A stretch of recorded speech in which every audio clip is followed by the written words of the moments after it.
Halo guys, ketemu lagi di serial Turki Esaret 17. Jangan lupa subscribe channel ini ya, agar dapat terus mengikuti kelanjutan serial ini. Dan bagikan channel ini kepada semua orang, agar dapat menonton serial ini. Hira berkata, ia memberikan cookies beracun dengan tangannya kepada Nihan.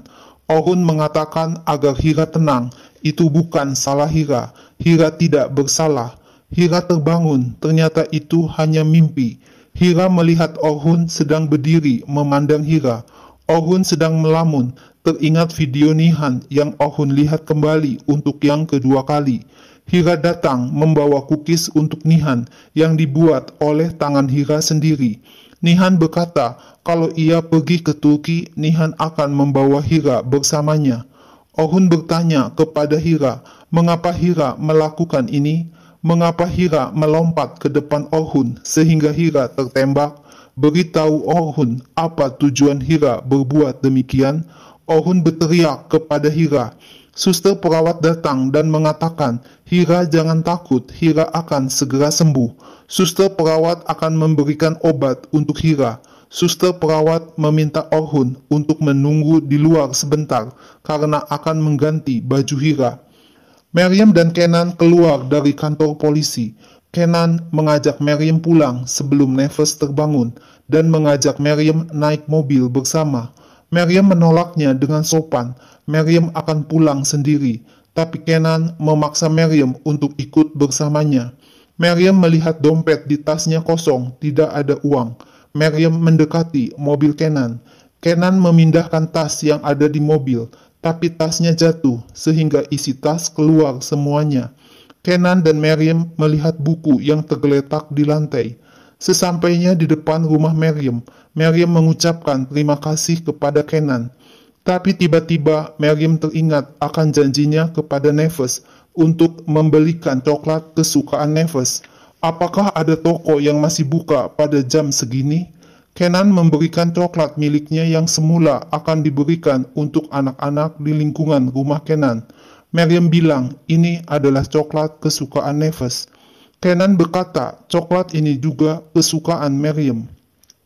Kenan berjanji kepada orang-orang di lingkungan rumahnya akan membantu siapapun yang membutuhkan bantuan ketika Kenan mendapat gelar sarjana.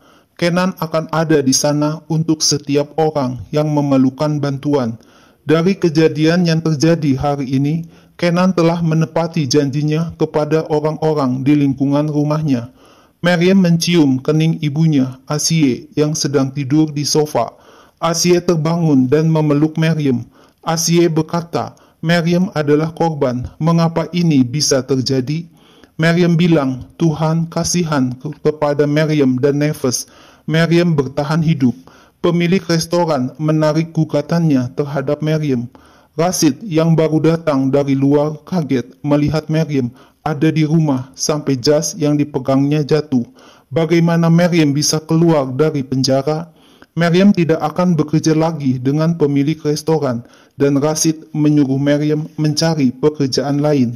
Asiye mengatakan agar Maryam tidak usah menghiraukan perkataan ayahnya. Maryam akan menengok Nefes karena Maryam rindu kepada Nefes. Nefes sangat sedih tapi tidak menunjukkannya di telepon, tapi Nefes tidur sambil menangis. Maryam meletakkan coklat di atas meja di sebelah tempat tidur Nefes. Maryam memeluk Nefes yang sedang tidur. Kenan melihat jepit rambut Maryam yang tertinggal di mobil. Esok paginya, Nefes melihat coklat di meja dan segera memanggil Maryam. Maryam berkata betapa rindunya Maryam kepada Nefes setelah beberapa jam berpisah dari Maryam. Maryam memeluk Nefes yang datang memanggil Maryam. Maryam bilang bagaimana Maryam dapat bertahan tanpa Nefes. Nefes boleh memakan coklat setelah sarapan pagi. Maryam meminta Nefes membantunya menyiapkan makan pagi. Tiba-tiba Nefes memeluk Maryam dengan erat dan ketakutan melihat Rashid datang. Rashid mengambil makanan yang ada di meja dan menyuruh Asiye untuk membuatkan secangkir teh. Rashid menghina Maryam sebagai anak yang tidak berguna.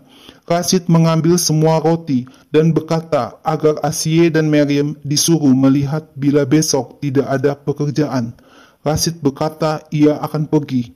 Maryam menyuruh Nefes untuk membantu Asie. Fuslat mendapat laporan dari tetangganya kalau Kenan masih bersama Maryam. Fuslat membangunkan Kenan yang masih tidur dan bertanya apa yang dilakukan Kenan terhadap Maryam. Kenan berkata Maryam memerlukan seorang pengacara dan Kenan telah melakukan pekerjaannya. Kenan bukan anak kecil lagi. Kenan dapat menebak maksud orang lain. Maryam telah dituduh mencuri uang pemilik restoran. Ada kesalahpahaman sehingga Kenan pergi untuk menyelesaikan semuanya sampai selesai. Fuslat ngomel, ada pengacara lain yang bisa menangani kasus ini. Mengapa Kenan selalu mau melakukan hal ini? Fuslat tidak mengerti. Kenan cepat-cepat mengambil jepitan rambut milik Maryam yang ada di meja dan menyembunyikannya. Kenan menjelaskan ia akan melakukan hal ini untuk setiap orang di lingkungan rumah. Maryam tidak berbeda dari orang lain. Orang lain boleh bicara apapun yang mereka ingin katakan. Kenan tidak peduli. Fuslat mengingatkan, Kenan mempunyai masa lampau dengan wanita yang mengecewakan Kenan. Maryam pergi meninggalkan Kenan dan mengkhianati Kenan demi uang. Tapi Kenan tidak mau mendengar apa kata Fuslat. Fuslat takut kalau terjadi sesuatu kepada Kenan. Maryam datang mengunjungi pemilik restoran untuk mengucapkan terima kasih. Tapi pemilik restoran marah karena Maryam memakai pengacara yang membuatnya harus membayar lebih banyak dari uang yang dicuri Maryam. Pemilik restoran tidak mau melihat Rashid atau Maryam lagi. Kenan mengeluarkan jepitan rambut milik Maryam dan memandangi jepitan rambut tersebut. Maryam datang dan berkata, polisi meneleponnya tadi pagi.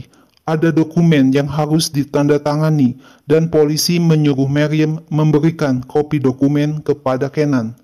Maryam memberikan makanan kepada Kenan dengan meletakkannya di meja dan mengucapkan terima kasih. Kenan terdiam dan teringat ketika masih berpacaran dengan Maryam. Maryam memberikan Kenan kue dan Kenan berkata, kue Maryam sangat enak. Kenan tidak akan pernah makan kue dari tangan orang lain, akan selalu makan dari tangan Maryam.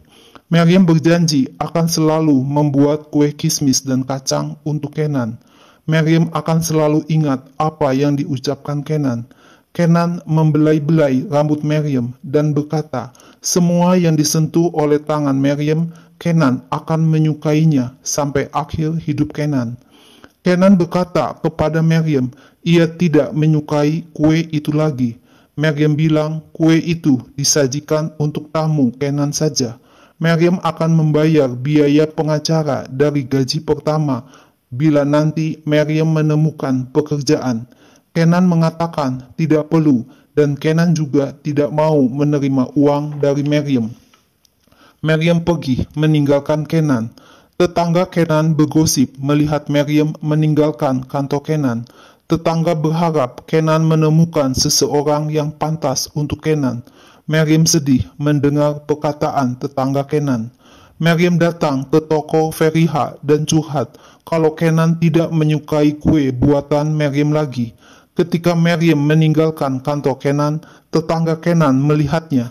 Dan ketika malam itu Kenan mengantar pulang Maryam, tetangga Kenan juga melihatnya. Tetangga Kenan bergosip setelah melihat kejadian itu. Feriha berkata, biarkan saja tetangga bergosip.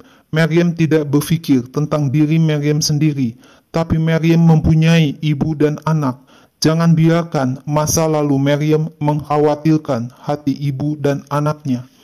Feriha bilang, Kenan akan menutup mulut tetangga. Setiap orang tahu Maryam dianggap buruk. Maryam harus menikah dengan Kenan jika perlu. Hati Kenan masih mencintai Maryam. Maryam minta agar Feriha tidak mengatakan hal itu.